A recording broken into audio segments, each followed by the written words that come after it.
साथियों नमस्कार, कैसे हैं आप सब लोग। आज एक महत्वपूर्ण जजमेंट जो है मैं डिस्कस करने वाला हूं ऑनरेबल बॉम्बे हाई कोर्ट का क्वेश्चन को लेकर है in prevention of corruption act. Judgment बहुत टेक्निकल है और काफ़ी लॉ पॉइंट जो है यहाँ पर डिस्कस किए गए हैं और कई बार आपकी क्वेरी होती है कि क्या हम सिर्फ लॉ पॉइंट पे जा सकते हैं हाई कोर्ट। उत्तर आपको इस कंटेंट में जो है मिल जाएगा। कंटेंट को जो है सुनिएगा, समझिएगा, कंसेप्चुअली क्लियर होके उसको फिर जो है अपने को नोट डाउन करना है। क्लियर है साथियों। सबसे पहले हम नाम नोट करते हैं जजमेंट का। जजमेंट है ऑनरेबल बॉम्बे हाई कोर्ट का, जिसका पिटीशन नंबर है 2299/2020। दादा साहेब बनाम स्टेट ऑफ महाराष्ट्र इस फैसले का नाम है। 27/11/24 को ये फैसला जो है प्रोनाउंस हुआ था। तो हमने बेसिक डिटेल्स जो है यहाँ पर नोट डाउन कर ली। साथियों इस मामले में एक FIR जो है दर्ज होती है सेक्शन 7 PC एक्ट के तहत। इसी का आरोप यह था कि संबंधित व्यक्ति ने मीन्स आरोपी ने कंसेंट काम के लिए पैसे मांगे और ट्रैप जो है सक्सेसफुल नहीं हुआ, पर पैसे मांगना अपने आप में दंडनीय अपराध है और यह व्यक्ति जो है प्रोसिक्यूशन का पात्र है, जिस कारण हमने सेक्शन 7 PC एक्ट में जो है FIR को दर्ज कर दिया। पर साथियों मुझे एक बात समझ में नहीं आती। एक जजमेंट है ऑनरेबल सुप्रीम कोर्ट का दिनांक 15 दिसंबर 2022 का, नीरज दत्ता बनाम स्टेट ऑफ NCT के, इसमें साफ साफ स्पष्ट किया गया है कि अगर पैसे मांग रहा है आरोपी तो ये केस नहीं बनेगा धारा 7 का। अगर केस बनना है धारा 7 का तो ऐसे अलामत फाइल पे होने चाहिए। अलामत मीन्स एविडेंस कि कंसर्न आरोपी को परिवादी ने ऑफर दिया और उस ऑफर को सहर्ष मीन्स वॉलंटरली कंसर्न आरोपी ने एक्सेप्ट कर लिया। अगर इस तरह के परिस्थितियां फाइल पे नहीं है तो कुल मिला के आरोपी को प्रोसिक्यूट नहीं किया जा सकता। साथियों उसके बावजूद भी इस तरह की FIR कटती है तो बड़ा दुख होता है कि गाइडलाइंस जो है सुप्रीम कोर्ट की रोज़ बनती हैं, पर वो गाइडलाइंस एक तरफ रह जाती हैं और जो अथॉरिटी है वो अपने हिसाब से काम करती रहती है। साथियों एक बात मैं स्पष्ट कहना चाहता हूं कि आर्टिकल 141 संविधान के तहत जजमेंट जो ऑनरेबल सुप्रीम कोर्ट के हैं उनके जो गाइडिंग प्रिंसिपल्स हैं ये बाइंडिंग है अथॉरिटीज़ पे। अगर वो नहीं मानते हैं तो उनके विरुद्ध हम कंटेंट में जा सकते हैं। बट आपसे मैं दरख्वास्त यही करता हूं कि जब भी कॉरेस्पॉन्डेंस करें तो उनमें जो ये गाइडलाइंस हैं उनका ज़रूर रेफरेंस दें, और अगर वो कोई जजमेंट रीजन पास नहीं कर रहे हैं तो ऐसे सिनेरियो में हम लॉ पॉइंट के बेसिस पर बेनिफिट ले सकते हैं। इसलिए ज्ञापन देना या सबमिशंस देना at the inception by the way of objection are the good remedy under the law. Clear हो गया आपको। साथियों इस मामले में प्रोसीडिंग्स के तहत एविडेंस को जो है कलेक्ट किया गया, चार्जशीट को जो है तैयार किया गया और सैंक्शन के लिए फाइल को जो है सैंक्शन अथॉरिटी के पास भेजा गया। साथियों सैंक्शन अथॉरिटी कौन है? सेक्शन 19 में ऐसी अथॉरिटी जो आपको पद से रिमूव करने के लिए सक्षम है। साथियों बेसिकली रूल ऑफ बिजनेस के तहत हर अथॉरिटी को जो है ऑथोराइज किया रहता है। इस केस में कौन था? SDM। इसके पास पूरा मामला गया, इसने सैंक्शन को जो है रिफ्यूज़ कर दिया, ये कहते हुए कि there is no ground to make out a sanction for prosecution on the basis of available evidences. इस बात से जो है बौखला गई एंटी करप्शन ब्यूरो। फिर दबाव बनाया उन्होंने सेकंड बार कि सैंक्शन जारी करनी पड़ेगी आपको, क्योंकि आपने लॉ के प्रोटोकॉल को फॉलो नहीं करा। अगर एज पर लीगल प्रोटोकॉल आप सैंक्शन को रिफ्यूज़ कर रहे हैं तो वहाँ पर आपका ये दायित्व है कि आप department of law and judiciary से कोई ना कोई रेफरेंस प्राप्त करें, परमिशन प्राप्त करें। अगर ऐसा आपने नहीं करा है तो आपकी कार्रवाई गलत है। वापस से ECB ने दबाव बनाया, इस मैटर को रिकॉन्सिडर करो, उनसे परामर्श करो, उसके बाद अपना डिसीजन जो है मैं कन्वे करो। पर इस बार भी SDM ने अपना डिसीजन को जो है अपील कर दिया और परमिशन जो मांगी गई थी उसको जो है रिफ्यूज़ कर दिया। इस बात से फिर बौखला गई एंटी करप्शन ब्यूरो। अब इनके माइंड में एक चीज़ आ गई कि ऐसे कई जजमेंट्स हैं जहाँ पर ये लिखा गया है कि अगर कोई नया मटेरियल फाइल पर आता है तो वहाँ पर सैंक्शन अथॉरिटी को पुनः विचार करना होगा। इन्होंने FSL से जो है रिपोर्ट प्राप्त करी और FSL रिपोर्ट के बेसिस पे जो कि कंसर्न थी विथ वॉइस सैम्पलिंग, वापस से मैटर जो है भेज दिया SDM के पास कि वापस से आप कंसीडर करो, नया मटेरियल फाइल पे आ चुका है और सैंपल की जो रिपोर्ट है उसके बेसिस पे ग्राउंड बनते हैं प्रोसिक्यूशन के, आप सैंक्शन जारी कीजिए। पर इस बार एक नया ग्राउंड लिया SDM साहब ने। उनका कहना ये था कि प्रीवियसली में ऑथोराइज था, पर गवर्नमेंट ने अपने रूल्स एंड रेगुलेशन में अब ऑथोराइज कर दिया कलेक्टर को, तो अब कलेक्टर साहब भी इस मामले में विवेचन कर सकते हैं, मैं नहीं कर सकता। वापस से जो दरख्वास्त थी कंसर्न ECB की उसको रिजेक्ट किया गया। मैटर जो है कलेक्टर के पास गया और कलेक्टर ने इस बार जो है परमिशन ग्रांट कर दी।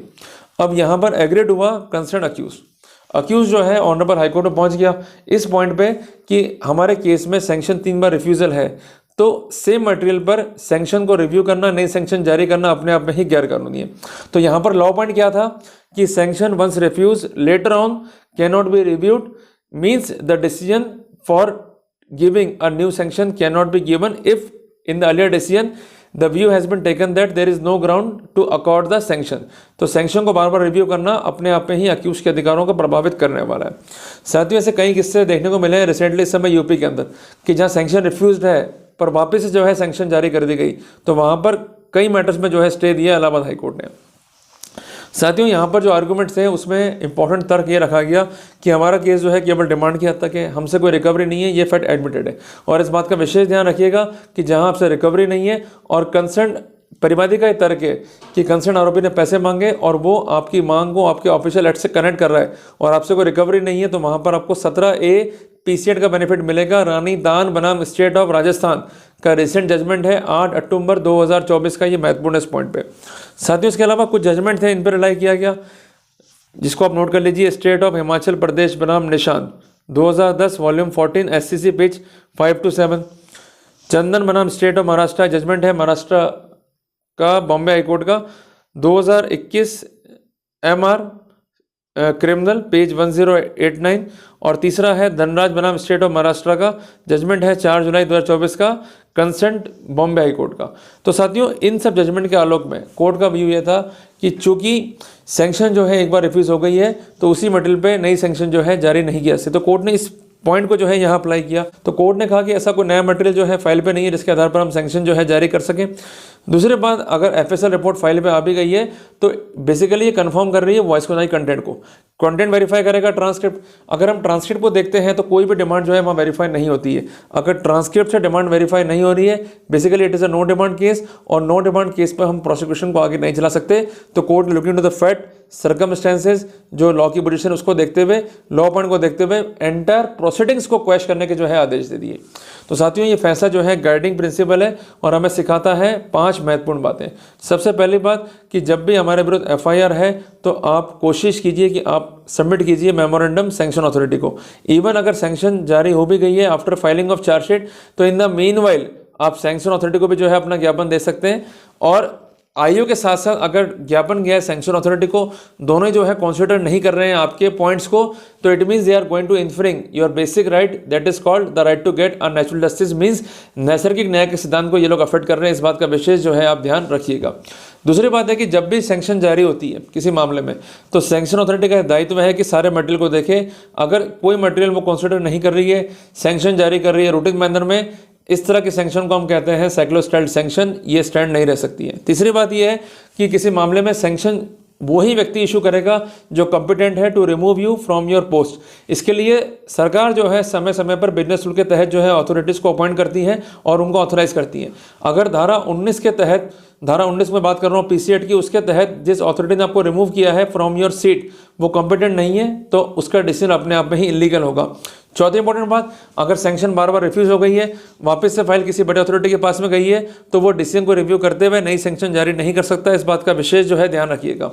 पांचवी इंपॉर्टेंट बात कि sanction once refused can not be reviewed again and such decision if reviewed without any new material then it is illegal. तो यहाँ पर मैं डेफिनेशिएट करना चाहूँगा, अगर नया मटेरियल फाइल पे आता है और ऐसा मटेरियल जो पहले नहीं था और ऐसा मटेरियल जो बहुत रिलेवेंट और इंपॉर्टेंट है, तो उससे कंसीडर करके नई सैंक्शन जारी कर सकते हैं। पर ऐसा कोई नया मटेरियल फाइल पे नहीं है, तो एग्जिस्टिंग मटेरियल पर बार बार रिव्यू करके किसी भी रूप में कंसर्न अथॉरिटी को यह दबाव में लेकर कि आप सैंक्शन जारी कीजिए, इस बात के लिए कंपेल नहीं कर सकते कि आपको जो है सैंक्शन जारी करनी होगी और आप अपना डिसीजन जो है रिव्यू कीजिए। अगर ऐसा दबाव बनाया जा रहा है और रिव्यू करने का प्रेशर किया जा रहा है, तो ऐसे हर ऑर्डर जो है इनलीगल होंगे, क्योंकि सेम मटेरियल पे सेम फैक्ट्स पे नई सैंक्शन जारी करना जो कि ऑलरेडी रिफ्यूज्ड है, अपने आप में ही आर्बिट्री और इनलीगल एक्शन होगा।